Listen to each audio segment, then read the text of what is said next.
Hello everyone, I'm Vijay, working for Curve Digital as Principal Engineer. In this session, we're going to walk through harnessing the power of dependent assemblies in Dynamics 365 plugins. In Dynamics 365, plugins are a powerful tool for extending and customizing the functionality of the system.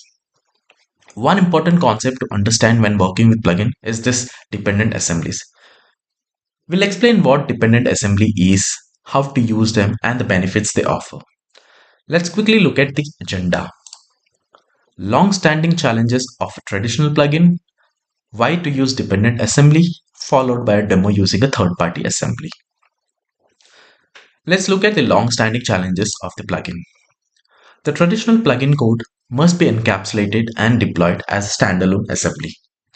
Only a core set of .NET Framework and the XRM SDK assemblies could be referenced as they are available in the database sandbox runtime environment.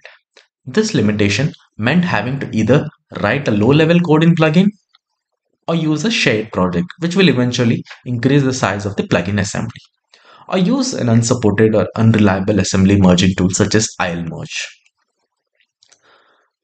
Now, let's look at what dependent assembly is. Dependent assemblies are the additional libraries that contains code required by the plugin. They can be used to provide functionality that is not available in the standard CRM SDK or to simplify complex operations.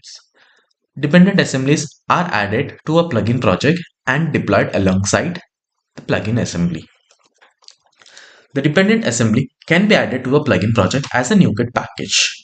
This NuGet package consists of a plugin assemblies and the dependent assemblies. This NuGet package, when it is uploaded to Dynamics, it is stored in a table called as plugin package. The contents of the NuGet package are stored in file storage.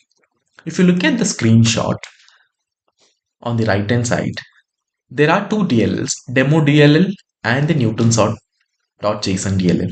Now the demo.dll is the actual plugin assembly and the other one is the dependent assembly.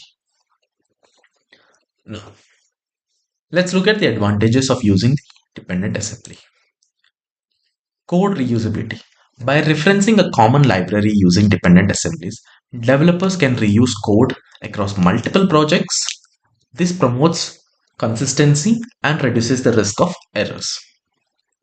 Access to third-party libraries. Dependent assemblies enable developers to integrate third-party libraries into their plugins.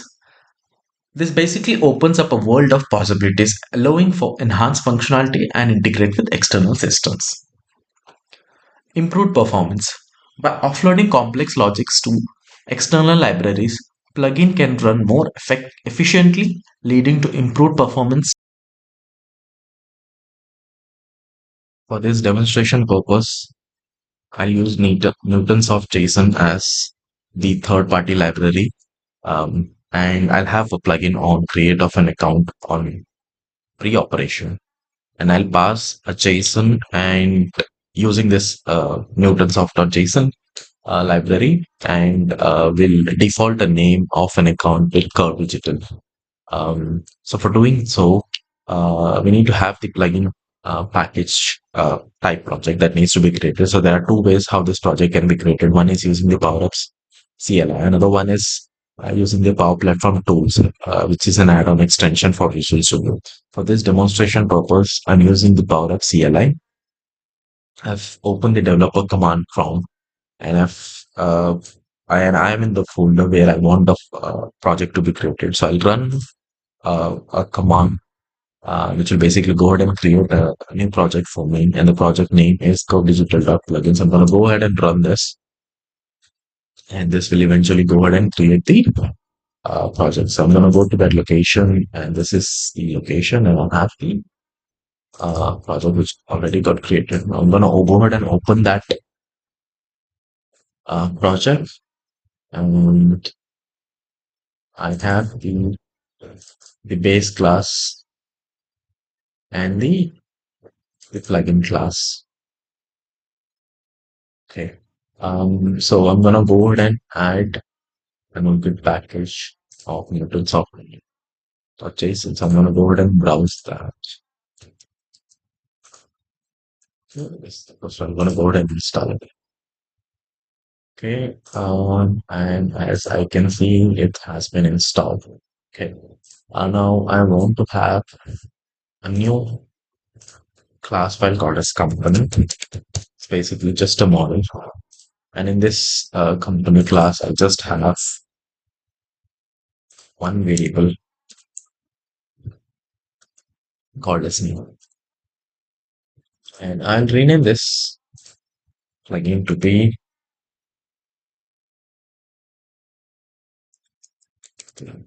operation on account. And I'll just open the plugin class and I have the code which probably I can reuse it and it is on the account entity. Now I'll go ahead and create a JSON in a string and we'll try to pass that JSON using the Microsoft. And since this is a pre-operation, I need to make another service update. So I'm going to go ahead and update the name as okay. Okay, the plugin is ready. I'm going to go ahead and just build it. Okay, the build is completed and I'll open the folder and the file explorer. Okay, and if I just go to the bin and under debug, I have a NuGet package file which is already created. So this is the file which needs to be uploaded to uh, Dynamics. So let me open this NuGet package file using the package explorer file. Okay, and if I just expand this library, and they have two DLLs. One is the third-party library, another one is the actual plugin class. Okay. Now I'll go ahead and register this package file in Dynamics using the plugin registration tool. I have a plugin registration tool which is already connected to the target environment. I'm going to go ahead and click on register button and go ahead and select a new package. And I will select the package which was created earlier by the plugin project. I'm going to click on open and then select the solution and just click on import. So at this stage, the plugin assembly gets registered and it will be visible in the plugin registration tool.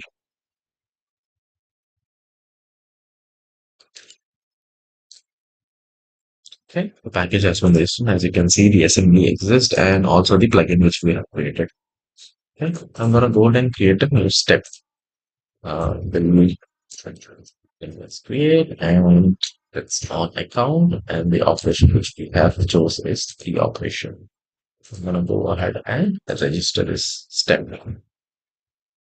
Okay, the step has been registered. Now let's move to the D365 and view what's happening over there. I have the Dynamics environment opened. The plugin is registered on account entity, so I have the account entity opened. Now I'm going to go ahead and create a new account. I'm going to give the name as demo account. Ideally, the plugin which we have registered should change this name from demo account to Curve Digital. I'm going to go ahead and save. As you can see, the name has been changed to Curve Digital. That's all I have in this session. To just summarize again, dependent assembly is a crucial concept in CRM development. Proper use of dependent assembly can simplify deployment and improve application performance. I hope this video helps. Thank you.